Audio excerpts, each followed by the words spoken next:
پیارے بچوں السلام علیکم۔ ہم اردو کتاب کا سبق ہے چند خلاباز خواتین پڑھنے جا رہے ہیں۔ کچھ حصہ ہم نے پہلے پڑھ چکے ہیں، اب آگے کا حصہ پڑھنے جا رہے ہیں۔ پیارے بچوں دھیان سے سننا اور خیال رکھنا۔ بسم اللہ الرحمن الرحیم۔ ہندوستان بھی خلائی سفر کی مہم میں ترقی یافتہ ممالک سے تعاون حاصل کر رہا ہے۔ پہلی بار 21 نومبر 1963 عیسوی کو ایک راکٹ تریوندرم کے نزدیک تھمبا کے مقام سے خلا میں داغا گیا تھا۔ پہلا خلائی راکٹ 18 جولائی 1980 کو سری ہری کوٹا سے چھوڑا گیا۔ حیدرآباد کے راکیش شرما پہلے ہندوستانی خلاباز ہیں۔ اسی طرح ریاست ہریانہ کے شہر کرنال کی کلپنا چاولہ کو پہلی ہندوستانی خلاباز خاتون ہونے کا فخر حاصل ہے۔ کلپنا کی پیدائش ہریانہ کے ضلع کرنال میں یکم جولائی 1961 عیسوی کو ایک متوسط خاندان میں ہوئی۔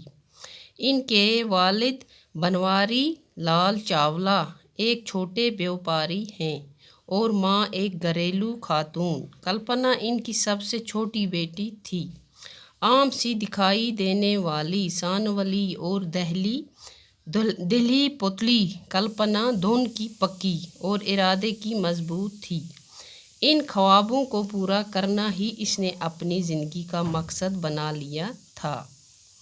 ہندوستان بھی خلائی سفر کی مہم میں ترقی یافتہ ممالک سے تعاون حاصل کر رہا ہے۔ جو ہندوستان، بھارت ہے، انڈیا ہے، یہ بھی مہم کی ترقی یافتہ ممالک خلائی سفر، اڑان کی سفر میں ترقی کرنا چاہتا ہے۔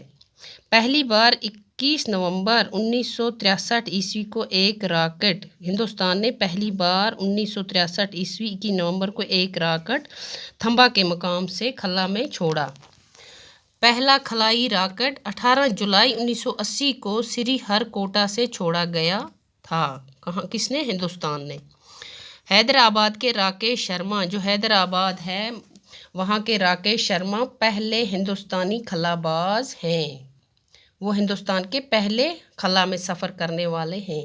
اسی طرح ریاست ہریانہ کے شہر کرنال کی کلپنا چاولہ کو پہلی ہندوستانی خاتون ہونے کا فخر حاصل ہے۔ ہریانہ کی ریاست شہر میں کرنال میں کلپنا چاولہ ہندوستان کی پہلی خاتون ہے جس نے خلا میں ہونے کا فخر حاصل کیا ہے، جو پہلی بار خلا میں سفر کیا ہے اس نے۔ کلپنا کی پیدائش ہریانہ کے ضلع کرنال میں، جو کلپنا ہے اس کی پیدائش جہاں پیدا ہوئی تھی وہ کرنال کے ضلع ہریانہ میں یکم جولائی 1961 میں ہوئی، اچھے خاندان میں ہوئی۔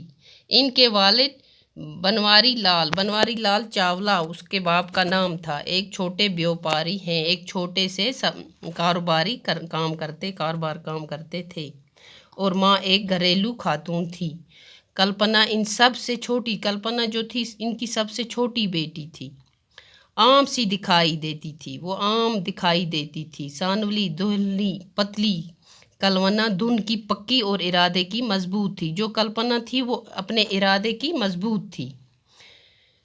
ان خوابوں کو پورا کرنا اپنی زندگی کا مقصد سمجھتی تھی۔ اس نے اپنی زندگی کا مقصد، جو بھی کچھ خواب دیکھتی تھی، بڑے کام کرتی تھی، وہ اپنی زندگی کا مقصد سمجھ لیتی تھی وہ اور برابر کر لیتی تھی۔ باقی وسلام۔